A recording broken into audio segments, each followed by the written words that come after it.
Right. Welcome, everyone. Could I say before the meeting formally starts, the meeting is not, as you know, being live streamed, but it is being recorded and published online following the meeting. For people in person, please raise your hand if you want to speak and speak through the mic so everyone online can hear. For people online, please press the raise your hand button when you want to speak. Okay. Please leave your mic on mute online or turned off in office unless you are speaking. So there we go. That's the formal bit. And Michelle has started the recording. And could I welcome everybody to this meeting of the Education Scrutiny Panel, because we want to talk about the budget for next year. So obviously an important meeting.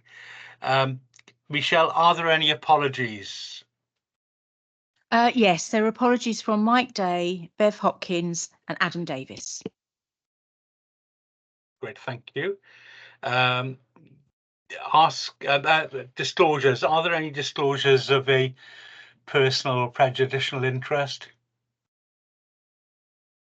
Can't see any hands up. No, there we go. That's great. Obviously a prohibition of whipped votes. The minutes of the last meeting have been circulated. Can I get a proposer that they be accepted as a true record?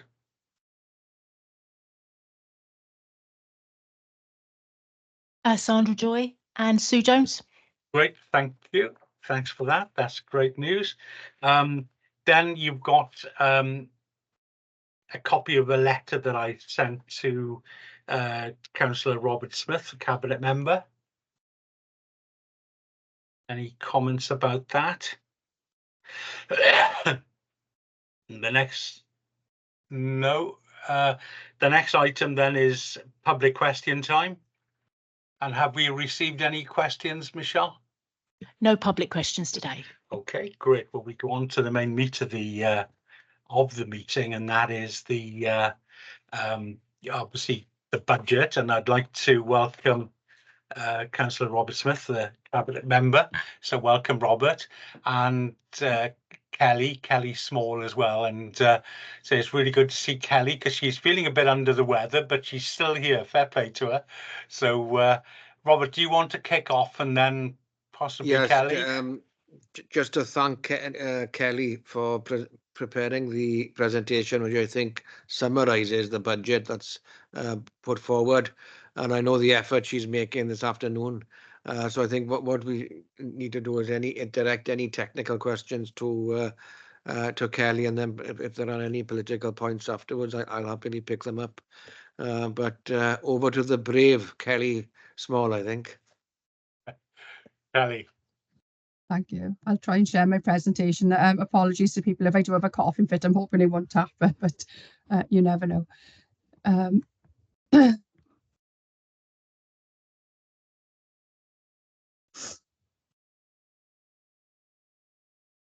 hoping you can see the presentation on your screens now. Yes.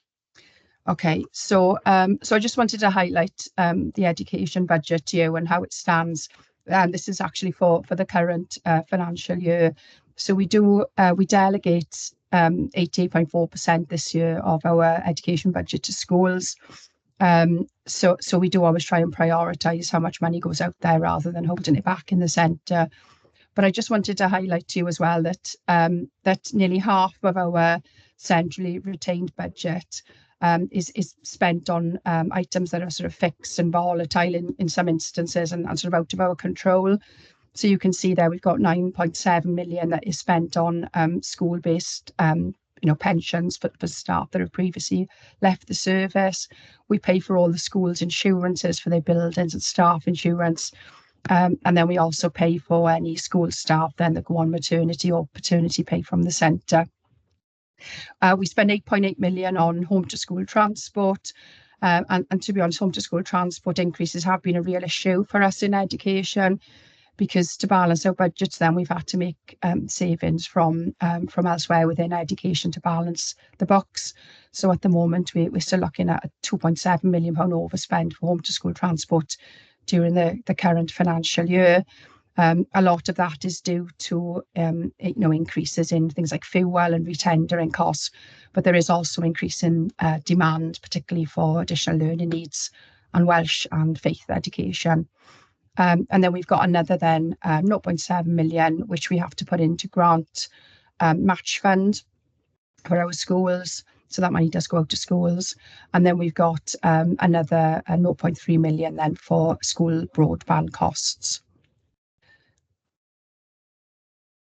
So this is our school budget proposal for 24-25. It is in the Cabinet Papers from section 5.12 onwards, if you've got that available to you.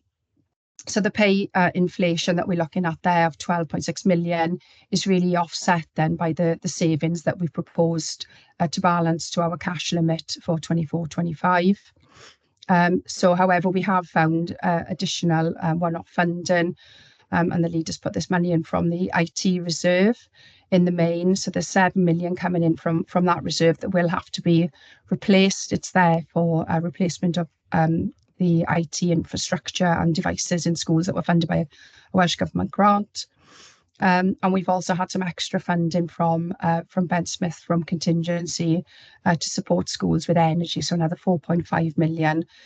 I haven't noted it too much on there, but we do think that there's going to be some funding coming now from Welsh Government via the UK Government for teacher pension grant as well, which will be able to top the money up by possibly about another £5 million.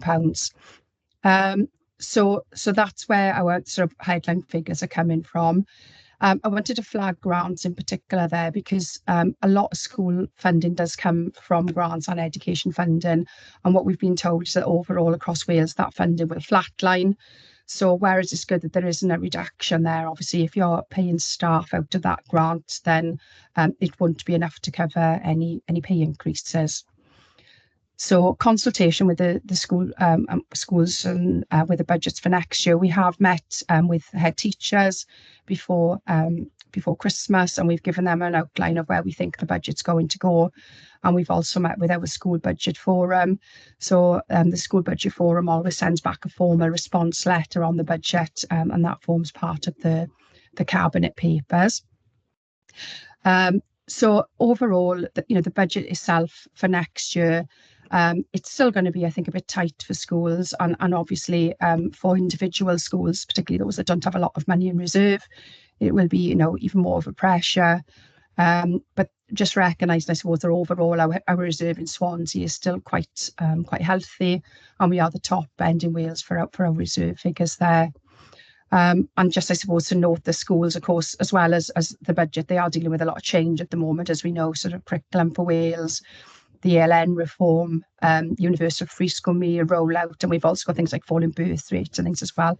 So what we're going to do is work with schools as much as we can now during the next year, just to prepare them for 25-26 and beyond, because of course those one-off savings, figures that we put in, the 7 million, the 4.5 million, we know they won't be there for the following financial year.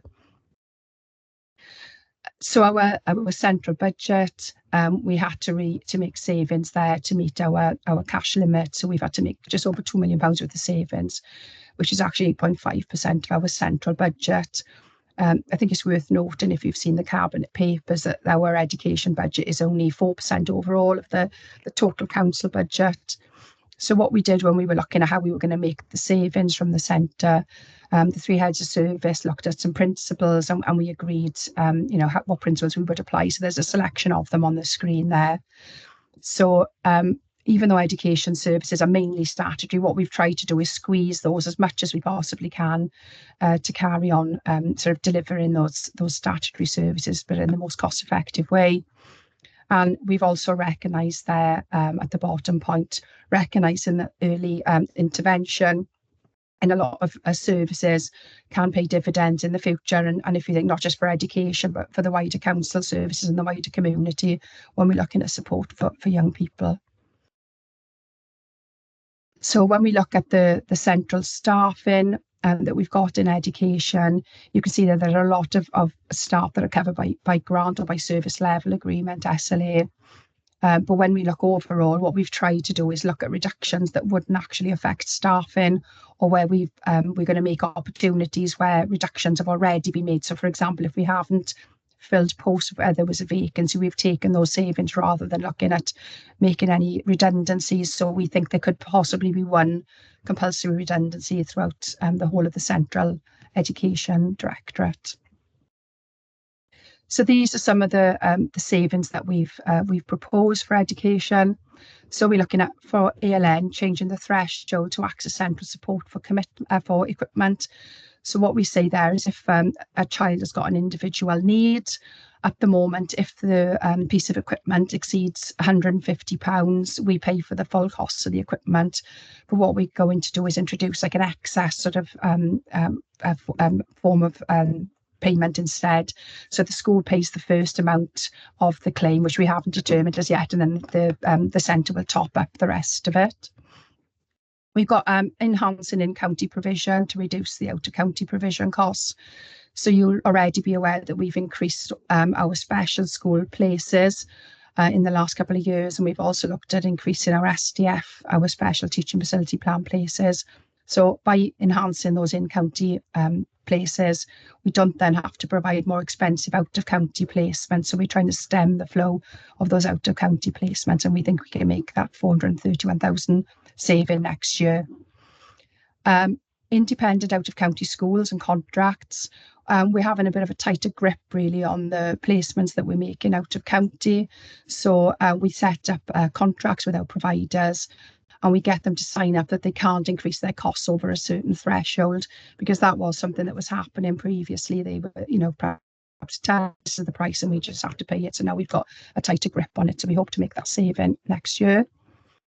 We've also got a review of ALN transport going on. You might have already heard of this minibus pilot. So what we're looking at is, instead of paying a third-party provider to provide a minibus and a passenger assistant to pick up children for some of our specialist teaching facilities, the school are using their own minibus, and they're using their own staff as well. So it's providing, sort of a good experience for the learners as well, because they know that member of staff on the bus who's picking them up, and it's just easing them, into school before they, while they're on the transport to get into the school at the start of the day. And we're hoping to keep rolling that pilot out as time goes on. And then we're looking at a review of the OTIS model as well. So that's currently underway, and we've been through Cabinet and gone out to consultation with Maestero in the main, the pupil referral unit.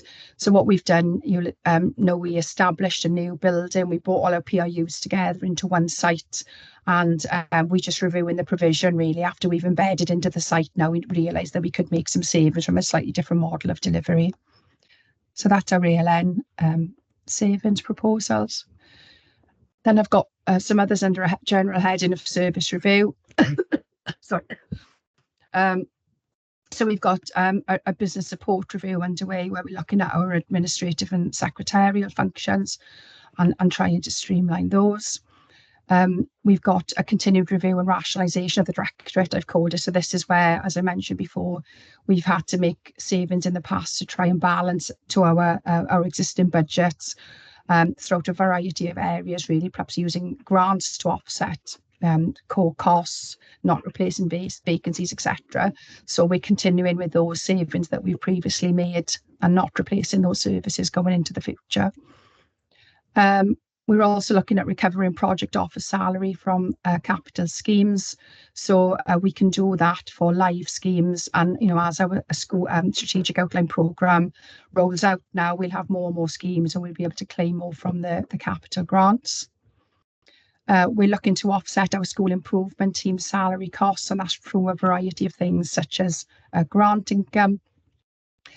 We've had some reduced staff hours in our management systems team, and we've deleted an absence management post from the structure that was a pilot that HR had introduced with us, and we were looking at management of absence. That person had a new job, and we decided that we wouldn't actually refill that post. So managers now carry on picking up the task of management absence. So charges to schools.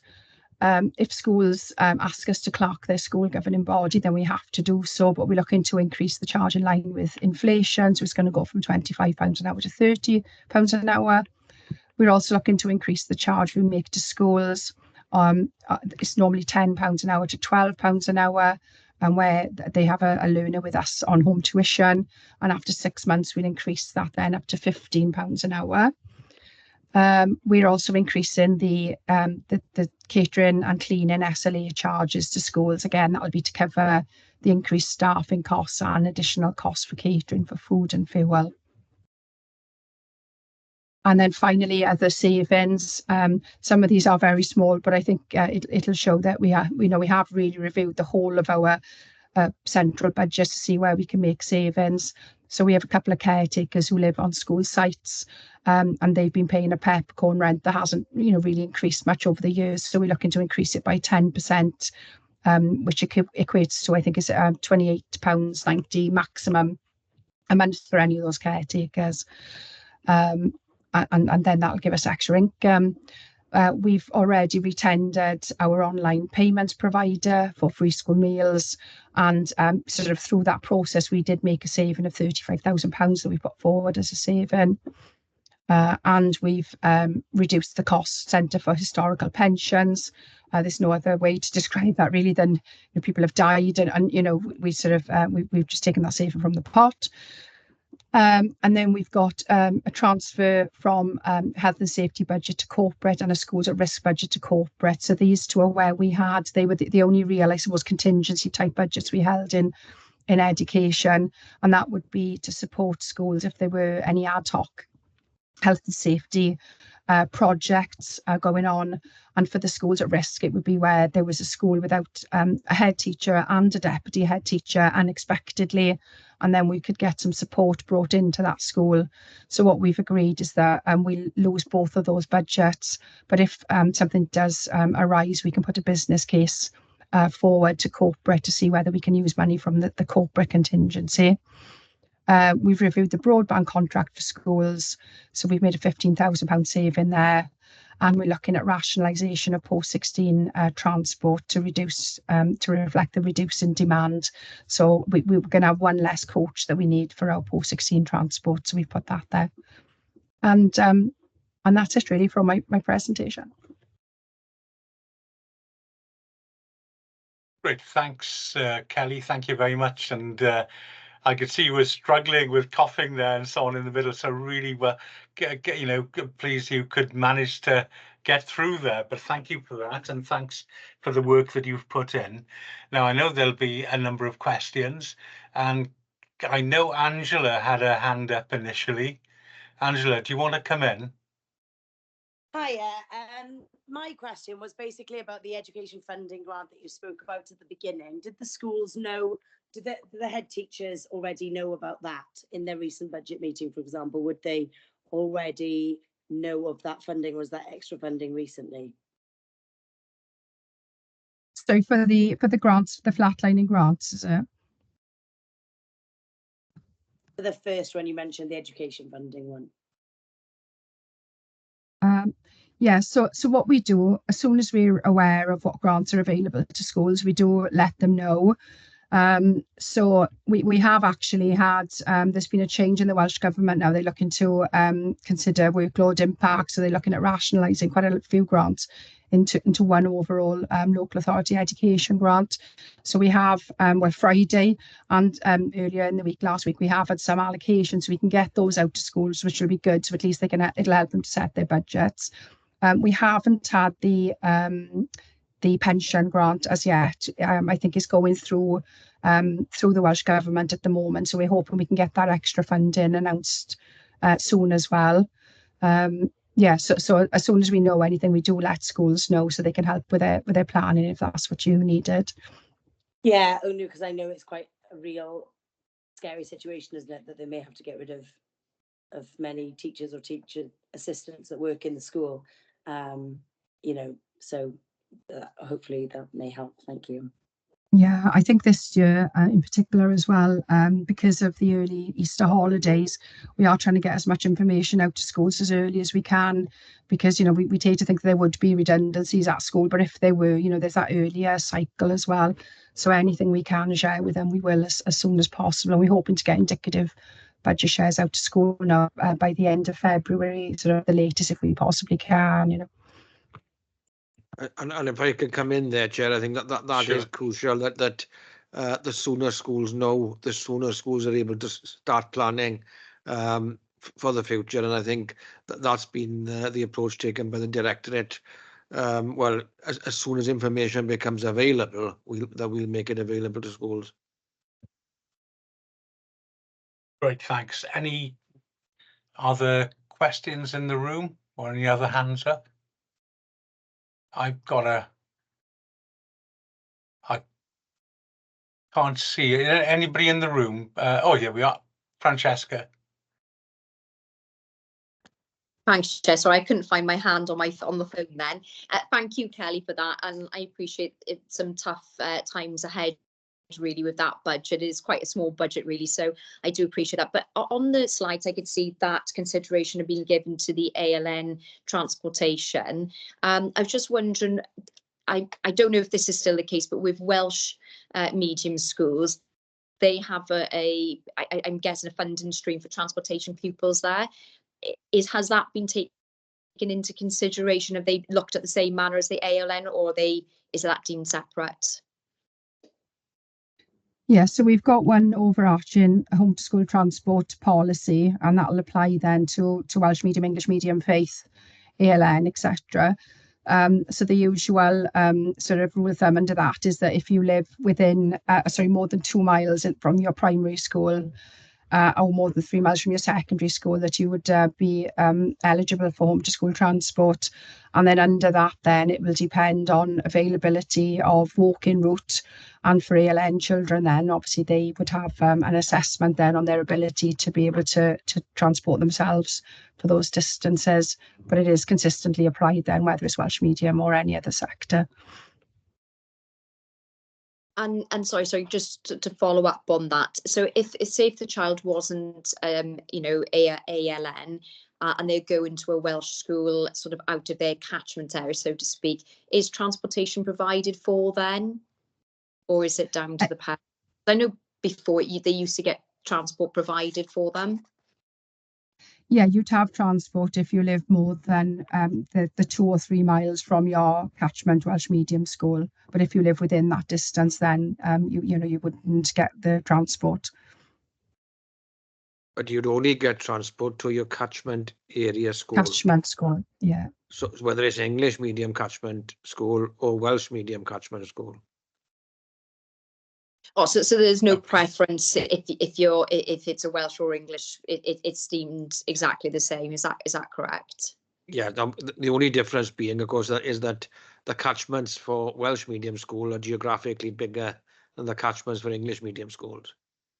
So obviously there'd be a bigger number then captured within that, simply because of geography. The reason behind that question was just if we were sort of looking at so the saving on the ALN transport, was that sort of the same with the Welsh medium schools? But lovely, thank you both. Great, thanks. I can see Angela's got her hand up, but Actually, is there anybody? I was just going to say, is there anybody in the room first? Can I ask? You talk about catchment areas. So if a parent decides to send their children to a school outside the catchment area, they still get transport? No. So everybody that chooses... that would be classed as their preferred placement then. So they will be choosing a school outside of their catchment, and then the parent's responsible for the transport then. Okay, lovely, thank you. So say for instance, I chose to send... My Welsh medium catchment is Goir. If I chose to send a child to Bryntawe, I would not have transport to Bryntawe. Yeah, great. Thank you, Robert. Angela. Yeah, mine's on the same kind of road as the last two councillors, actually. And that is basically to confirm, if I had a child and I wanted my child to go to a Welsh language school, not the nearest catchment school, that may not be a Welsh language school. I want to go to a Welsh language school, and that's further away from the school that is in my catchment. Will the council provide transport? Yeah, and I think what I think we need to be clear about here is the difference. I think you're referring to catchment area school as the school closest to you. Yeah. Is that how you define it? Yeah, so if the school catchment to me is not a Welsh language school, but I wish to send my child to a Welsh language school, or not me, but anybody, then would the council pay for that transport? Because not quite, because you've got two catchment schools. You've got your English medium catchment school, and you've got your Welsh medium catchment school. And whichever one of those is, if you choose either one of those, then if you qualify, then you'd have transport. If you go to any other school other than your designated catchment school, you wouldn't get free transport. Okay, great. Thanks, Robert. That's understand that. Any other questions, James? Yeah, I think mine are more just clarifications, probably. I mean, in the context of grants flatlining, does that mean they're going up with inflation, or they are literally flatlined at the cash value ish? I know it's complicated that they are now, so de facto they're going down in relative value. Just to understand. Yeah, so overall across Wales, what they've said is the amount is the same. So that's where they're saying is flatlining. So of course the allocations to the different authorities might end up being different depending on the factors that they're using. But you're right, there's not going to be money in there for any inflationary elements like pay if they're flatlining. So it's a real terms cut then, isn't it, on those grants? Yeah, okay, that's just what I wanted to clarify. So that definitely is going to affect people. That's fine. And it's good that the one-off cash has come in as well. Is the thinking then that there will be, in the budget the year after, there will be any provisions as a sort of additional parachute, or once that one-off cash is gone, that's it? Because of course we're going to probably face similar pressures in a year's time, I would imagine.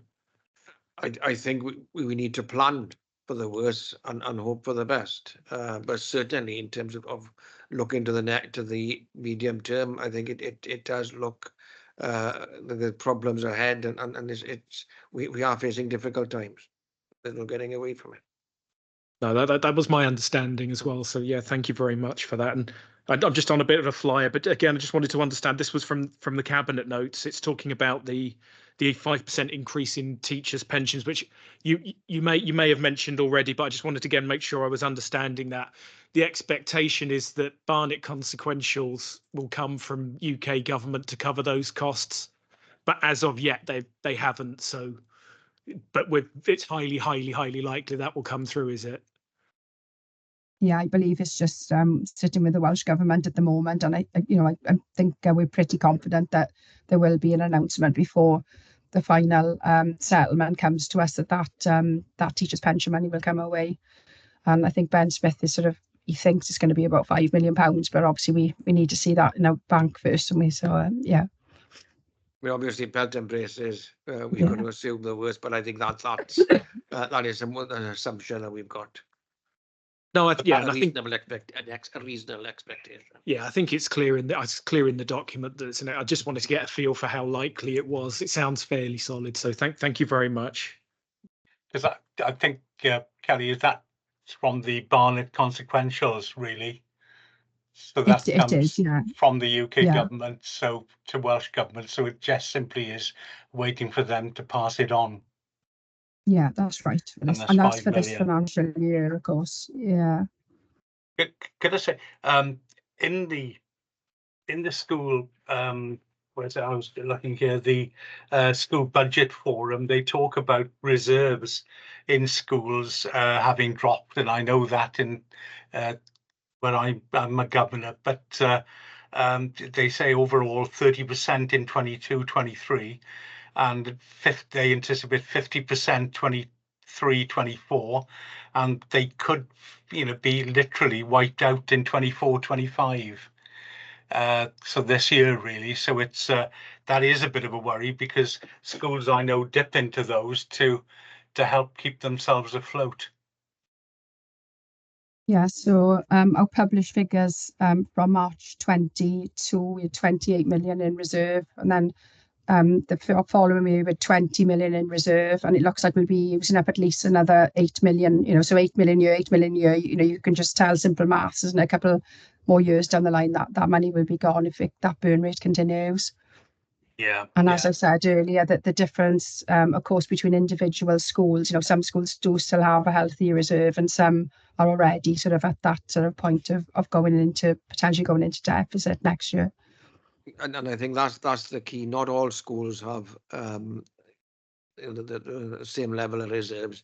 The other thing, of course, we've got to mention is that Swansea schools had very high levels of reserves over the last few years, and they're not savings. They're not money that's being put aside for investment. That money's there to be spent on children's education. What we want to make sure is that schools are using that money strategically. We don't want this nonsense of getting money spent by the end of the financial year just to get it out of the door. That doesn't make for good spending. It doesn't make for effective use of resources. So by allowing schools to keep money in reserve, we're able to accommodate that. But as is quite clear, the burn rate through the reserves is very high at the moment. Thanks. Yeah. Any questions in the room or for anyone? Otherwise, oh, Francesca, I can see your hand up there.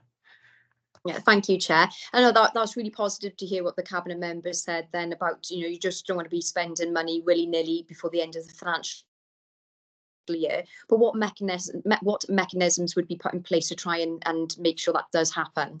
Thank you. Well, the first thing is, of course, that we are allowing schools, and the system allows schools to hold reserves, and we're encouraging schools to plan ahead, to think ahead, both in terms of staffing and resource management. Okay, Griff, thank you. Can I ask a question, Lyndon? Sorry. Sue, yeah, you can. Yeah, it's awkward when just you're online and I can't see you. Sorry. I'm thinking about the heating costs of schools and the predicted increase on heatings. Are schools advised on how to perhaps reduce these in order to? Yeah, there are programs to advise schools. And I think one of the things which we are looking at is the different costs depending on different types of buildings. You know, we assume that new buildings are going to be most efficient, but because we've got a very diverse stock in terms of school buildings, some Victorian, some interwar, many sort of 1950s, 1960s, 70s, and so on. So there's a huge variety of stock, and I think that they've all got their different demands in terms of heating and energy costs. Yeah. Are there any grants available for schools for things like solar panels to try and reduce the cost as well? Maybe. Kelly, sorry, I see you've got your hand up. So yeah, I was just going to mention that we used some funding to get all schools access to a company called Energy Sparks, and it gave them a lot of tools and resources to be able to look at their energy consumption. And it also gave sort of things they could take into the classroom, sort of lessons and things like lesson packs, etc. So we're now moving on to another provider that we've got, Sigma, which is something that the council are using across the board. So that gives schools sort of quite a lot of data, sort of half-hourly readings and things like that. So what schools can do is use that data. And it might be that they might think, oh, well, I can turn my heating off, you know, earlier in the day, or put it on, you know, a bit later in the morning, things like that, quite simple things. We're also on phase 1 of our retrofit program for schools as well. So we've had a company come around and do assessments of our schools to look to see where they can put energy saving measures in. So they'll suggest to schools, you know, a number of different measures. You know, it could be from, you know, automatic lights and turn off taps, or, you know, insulation and whatever. And there's an option then to have like an interest-free loan to be able to get those schemes put underway. The Welsh Government as well are also, they've just set up a net zero carbon survey of schools as well. So I'd like to hope that means that there's going to be potential funding coming schools' way in the next few years from that survey. So keep your fingers crossed. Okay, great. Thank you, Kelly. Angela. Okay. I think it's good that many schools in Swansea have got the extra reserves. But I think even with those reserves, obviously they're still finding things extremely tough. And the reality is that many schools, I think some schools, not even actually having their heating on at all because they're cutting their cloth accordingly, and that's the real picture. Is that is really happening. So it's such a shame that we're in such a that it's so bad at the minute, really. Okay, great, thanks. When I was looking through, obviously, the budget papers, and I think, Kelly, you mentioned it, about the high transport costs and the overspend really on transport. Certainly fuel has gone up and is coming down again, so that is obviously good news, you know, for buses. When a number of us visited a school recently, they said there was an impact on the 20 miles an hour issue, whereas they had been told by one of the bus companies that they had to reduce the time that children could actually spend in various venues when they were bussing them out. Is that having an effect on any cost that you know across Swansea? We haven't had any impact from it on our home to school transport. Of course, perhaps what you're talking about there is the you know, sort of transport for trips or whatever during the school day, but we certainly haven't had anything from home to school transport at the moment. Yeah, right. Okay. What are the, you know, obviously it's a big overspend, and, you know, it's you can see how we've got to that position, and it is difficult to cut that back. You know, it is awkward because appreciate the fact that obviously parents want transport for children to schools, but how are you going to, if you like, control that? So we've set up an action plan between education and place, where the budget sits in place and the policy sits in education. So we've set up an action plan, and we've got probably about a dozen items on there where we're looking at where we can try and sort of look for potential efficiencies. Obviously, when we're looking at transport, a lot of these things aren't going to be quick wins, because a lot of things will require changes that we need to consult on, and will be a sort of longer term, but we are working together to try and look for efficiencies wherever we can. And I understand Place as well have also sort of employed a consultant to do some work for us as well, to look at where potential efficiencies might be found from within the system. And can I pay tribute to that piece of work that's going on, and it is ongoing, because I think it will pay dividends in the medium to long term. Where the level of detail that team has looked at in terms of individual routes and how individual children are being taken from home to school and so on, and the opportunities that exist to rationalize and make better use of the fleet that we're using at the moment. I think those are important issues, and I pay tribute to the work that's gone into that. Great. Thank you. Well, indeed, it's none of these things are easy when you're looking for cost cuts, and you know, and how you can get not just cost cutting but good value for money as well, you know, for everyone. Could I ask, in the budget consultation, in the letter, sorry, from the budget forum, the Swansea Budget Forum, they talk about the settlement that we get from Welsh Government for education, and they talk that we are 17th oblique 18th out of the 22 local authorities. So we're not faring too well in that area.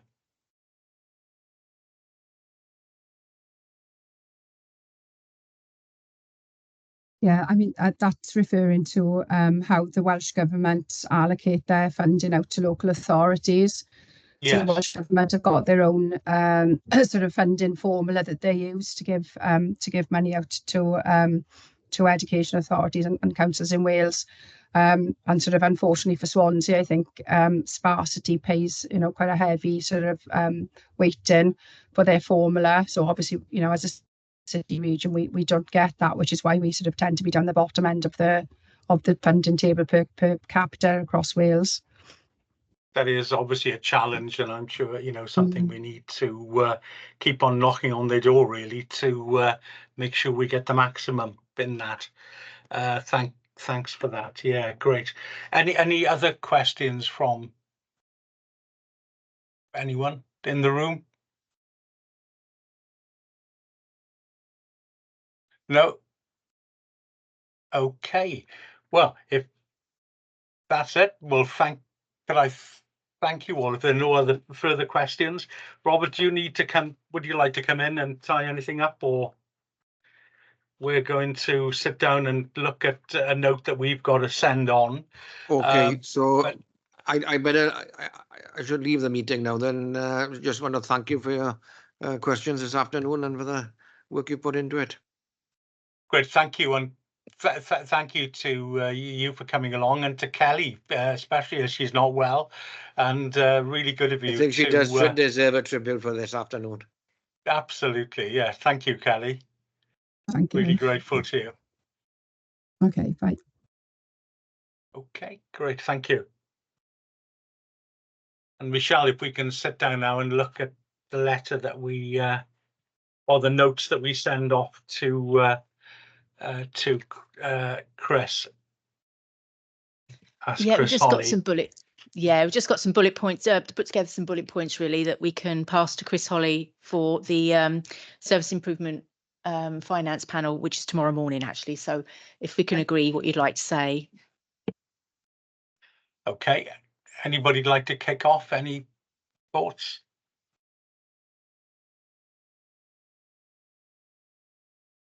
No. I've got from my notes here, I've got a few things that seem to jump out. I've got here the issue of grants flatlining. I mean, we it's just making a comment really, isn't it? That the flatlining of grants is a concern. So put that. I've got, yeah, so I'm going to put that down.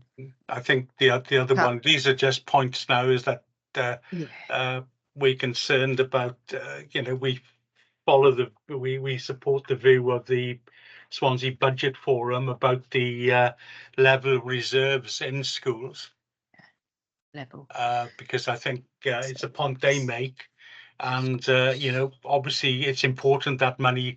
Well, I think we need to put in. It's important that money is spent wisely, but they are now decreasing at an alarming rate, and that is something that needs to be stemmed. At a alarming rate. Right. Sorry, and you said just at the end of that. And that is something that needs to be stemmed. Oh, think of a better word afterwards. Yeah, there we James. Yeah, I think the question the point you mentioned about the huge overspend on transport. I mean, on the one hand, it is understandable. On the other hand, it was a huge overspend. So I think it's worth just keeping an eye on it. Yeah, prices are coming down, but they're not coming down a huge amount in terms of fuel. So certainly be something I'd be worried about. And I don't know, one thing that made me a little nervous, just there's some discretionary spend in the areas of things like health and safety that's obviously been handed to corporate that was raised. I just worry that obviously now they're going to have to make a business case for something that they would have just done previously. I'm not sure how that's going to impact. It may not be that big an impact, but I don't know. It's something that just jumped out as me as potentially losing a bit of flexibility. We can say that we're nervous about that move. Perhaps, James. Yeah, I mean, it's understandable. They've got to do something, but again, I am nervous about it. I guess that's a good way of phrasing it, Lyndon. And the other one is, I think that the panel I think we could say that we support the we would support the council in pressurising Welsh Government to see that we can be in a better position than being 17th or 18th out of the 22 local authorities when it comes to education spending. And we would lend our support to that, because anything, if that can be increased, that would, and I think, you know, Swansea being the second city, I think, you know, with challenges in education, I think that is something we should be pushing for. I'm just looking at some of the things that people mentioned about heating. Do we want to say something about heating? That whilst heating costs are coming down, we nevertheless, you know, we can say that we welcome, you know, we would welcome ways in which schools can be supported to reduce heating costs. I mean, I just think there's nothing in place to monitor to the schools so that we have proof that the children and the teachers are kept warm enough. And there are some schools where they're probably not. I know one school that they're not, and that's because they're trying to cut back. And so, you know, that's a real worry, isn't it? That, you know, they're doing this because they're trying to. I feel quite strongly about this, and I don't know how to put it into words. Perhaps somebody can. Yeah, I'll jump in, and I think it is a concern, isn't it, Chair, that if there are schools where the heating or the heating costs are a huge concern, and it could affect sort of their balance at the end of the year, and if they're making a choice, let's be honest and brutal, but they're making a choice between staff redundancies or putting the heating on, that's a very hard call. So I think it's a worrying time, actually, isn't it? Yeah. Can I just jump in there? There is employment legislation that exists that you can't have a building with employees in below a certain level. So in a way that is covered, and the schools are obliged to spend on it in order to satisfy that legislation. It's good that the schools are being assessed now for the level of heating reductions that could be put in place. Yeah, I think, you know, obviously if they can look at ways to reduce heating costs, but, you know, we obviously need the schools to be heated to a certain level. And if Sandra says that, you know, within legislation, there is a minimum that must be. And, you know, it might be worth reminding schools perhaps that is the minimum. There is a minimum. That would be good. James and I think Sandra have got their hands up. It's just a query to you as chair, Lyndon, really. I mean, Councillor O'Connor said a couple of times that there's concerns with schools where the rooms are cold. I mean, are there specific cases that we're talking about here rather than a hypothetical? Because we probably should at least consider it if there are schools we absolutely know where this is happening. I don't know if it's a nervousness just to name specific schools or what. Just advice, Chair. I'm not really sure how to deal with it, but if there were a specific, I'd certainly want to know.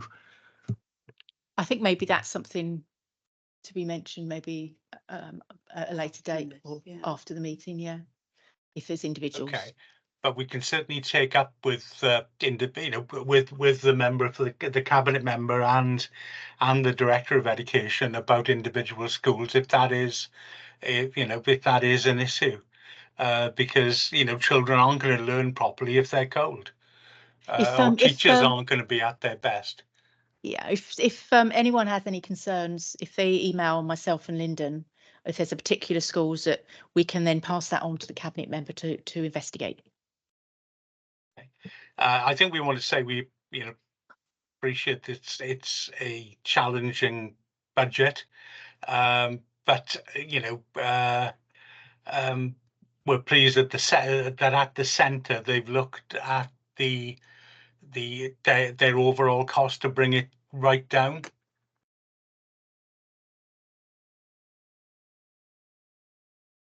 Maybe I'm just looking at I mentioned the reserves, and I think that's of note. I'm just looking in the actual. Oh, here we are. I just stuck it up there. Yeah, no, I think the one of the other one is I think that we look with interest at the minibus pilot for ALN transport.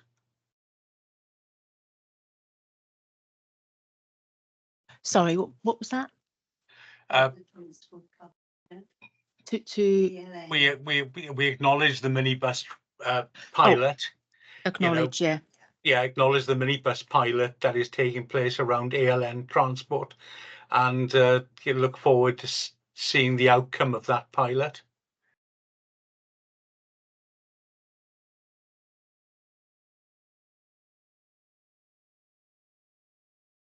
Any? Also, yeah, concerns about, some of the building needs of the schools. There are elderly buildings. And is there a fund that helps the school, or is that something that the school has to fund? It mentions something about a contingency plan going from health and safety over to something else. Does that mean that the school's emergency repair situation is within that budget? I'm not certain. I don't know if I'm making myself sense. I think Robert mentioned about obviously we all know we've got a range of different schools in Swansea, from the Victorian buildings, pre-war, and some of the worst probably are the ones in the 70s, with the build quality and so on. So I think he mentioned that they looked at this with regard to things like heating and repairs, because each of them required different solutions. So it's not a one size fits all. I know within my ward, Gowerton Comprehensive, we've got a big bill on drains that are in the school that are causing flooding into the village because they're Victorian drains. That is something like a £16,000 bill, which the school haven't got the money for. But I wondered if that come out of that particular budget to help schools. I think that's an individual one, and it's worth. You're on the governing body of Gowerton, and it's worth you taking that up with the department. But it would not only apply to Gowerton, is what I'm saying. That Oh could yeah, be a situation in a lot of schools. Yeah. Yeah. I don't want that one to come forward, but is there a contingency plan for these type of repairs in all our schools? We can. Robert mentioned about different schools and so on, so we can weave that into the letter in some way. Okay. So we can certainly. Schools are given a maintenance budget, but I think anything capital is a different thing. Yes. Yeah. Okay. Any other points people want to raise? Oh, the other thing, sorry, we should mention that we welcomed the fact that the £5 million we welcomed that was likely to be forthcoming for the pension fund, which would have an impact on the education budget. James. Yeah, it's just maybe expanding a little bit on the ALN transport, the minibus.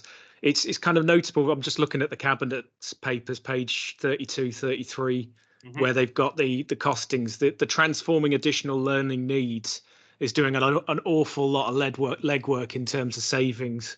I mean, I don't have a strong feeling for this, but I mean, my feeling is that a lot of the additional learning needs is probably getting more needy rather than less. So I accept that they can do transformational changes and stuff. It's just a note that between sort of several provisions there, it's doing a hell of a lot of work. I don't know if other councillors feel that maybe there's a lot being demanded of that area or not.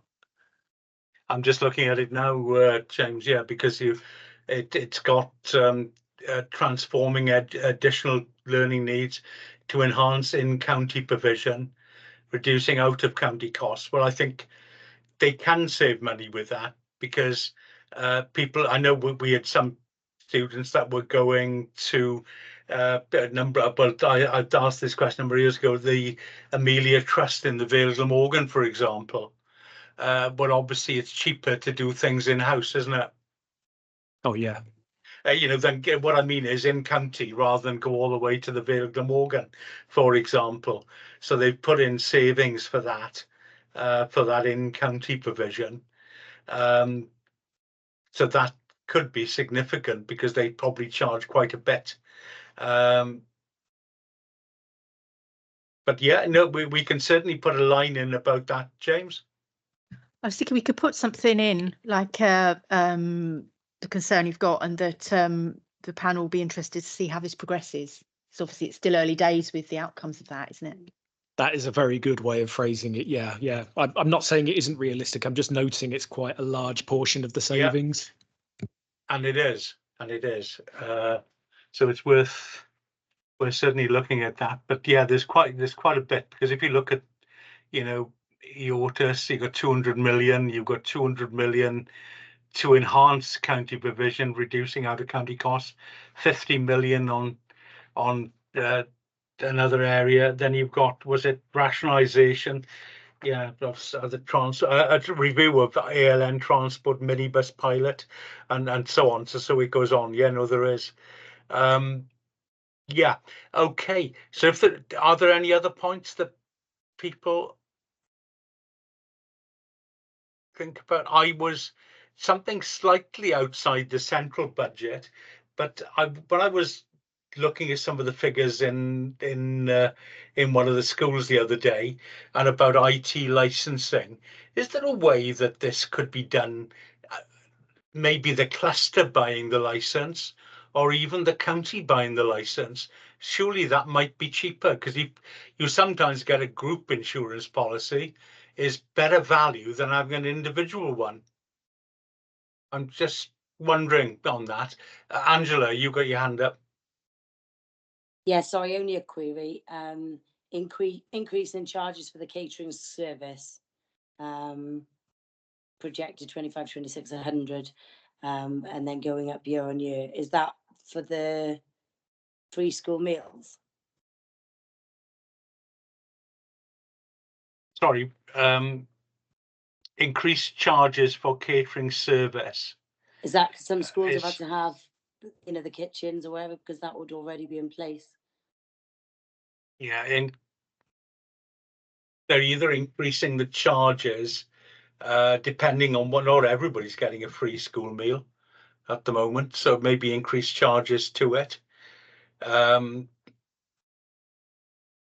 know, for secondary pupils, they're not free school meals there, they're paying. So whether there's an increase in what, if the school don't provide their own catering and the catering is being brought in by the county, that's what that is, I think. But I can't clarify that. We should have asked Kelly. Okay. There's a few points there at least. Michelle and I have got later to get this ready, because because it's got to go to Chris, who's got a meeting tomorrow morning. And it's all the various committees feed into that committee. So yeah, okay. So is there anything else by anyone? No. If that's the case, could I say thank you all very much indeed. Oh, sorry, Lyndon, you've got a couple more items on your agenda there. Oh God, I beg your pardon, and I have. Gosh, sorry about that. In my excitement, look at that. We've done yeah, the work program is the next thing. And any comments on the work program?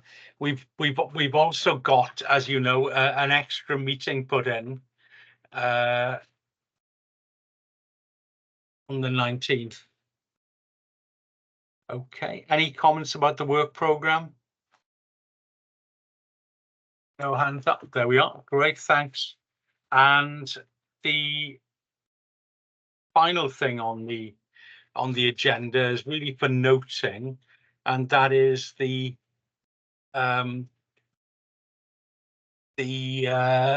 individual school inspection outcomes. James, would like to speak. Yeah, James. Sorry, not wanting to labour things needlessly. I was sort of had a flick through some of them because some of the headlines on these Estin sort of reports always look horrific. And generally, when you go and have a look at the actual reports, they're a lot nicer. But it was just one thing that was a Skullgovan Gower. Just noticed there was comments about health and safety and an issue that the headmaster was aware of with one of, I think it was called a T, one of the buildings. It's only just to maybe, I don't know if we could just query what that is, and is it just to check it is being followed up? Because obviously it's mentioned in Estin, but you know, if the headmaster's where I don't really want any of our students in any school to be in a building or whatever that's unsafe. It might be minor. It wasn't clear from the Estin report, and I haven't done any more digging at this stage. Yeah, sure. We can certainly, but it wouldn't be part of the budget letter, but we can certainly, No. You know, mention, you know, raise that with the cabinet member. Yeah, I just didn't want it to get lost, given obviously the budget is the most important thing.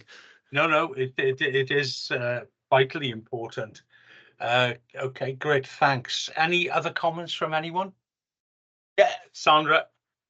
Yeah, just about the inspection outcomes list. All we have here are the recommendations.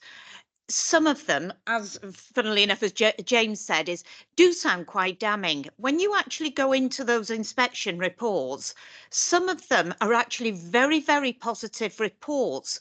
But the impression we've got from this list here isn't that. And I just wonder whether we could include something that actually shows the positive stuff in these schools as well as the recommendations.